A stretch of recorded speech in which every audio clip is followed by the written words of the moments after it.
ஒரு சிஸ்டர் எனக்கு மெசேஜ் பண்ணியிருந்தாங்க, என் லைஃப்பில் நடந்த மாதிரி எந்த பொண்ணுக்கும் நடக்கக்கூடாது, இதை ஒரு அவேர்னஸ் வீடியோவாக போடுங்க அப்படின்னு அவங்க லைஃப்பில் நடந்த அந்த விஷயத்தை என்கிட்ட ஷேர் பண்ணாங்க. அது என்னன்னு சொல்லிட்டு போயிடுறேன். அவங்களும் ஒரு பையனும் டபுள் சைடாக லவ் பண்ணிட்டு இருந்திருக்காங்க.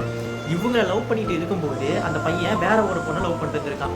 இந்த விஷயம் இவங்களுக்கு தெரிஞ்சு அந்த பையன்கிட்ட கேட்டதுக்கு, இல்லை நான் அந்த மாதிரிலாம் பண்ணலன்னு ஸ்டார்டிங்கில் சொல்லியிருக்கான். கடைசியில் வெறும் லஸ்ட்டுக்காக இவங்களை யூஸ் பண்ணிவிட்டு நான் அந்த பொண்ணை தான் மேரேஜ் பண்ணிப்பேன் அப்படின்னு சொல்லி இந்த பொண்ணை கழட்டி விட்டுருக்கான். ஒரு பையனை பார்த்த உடனே நல்லவன் தயவு செஞ்சு முடிவு பண்ணிடாதீங்க. என்னை சேர்த்த சொல்கிறேன். ரீசெண்டாக எவ்வளோ நியூஸ் பார்க்குறீங்க. ஒரு குழந்தைய கூட விட மாட்டானுங்க. யார் எப்படிங்கிறானே தெரில, யார் நம்புறதுனே தெரில. இது ஒன்றும் விளையாட்டு இல்லை, உங்கள் லைஃப். நல்லவன் நினச்சி இந்த மாதிரி ஆளுங்கிட்ட போய் மாட்டிக்கிறீங்க. சேஃபாக இருங்க, பார்த்து பழகுங்க. யாராக இருந்தாலும் சரி, எந்த விஷயமா இருந்தாலுமே சரி, உங்களை செக்யூராக வச்சுக்கங்க. நான் எதை பற்றி சொல்கிறேன்னு தெரியல. Take care.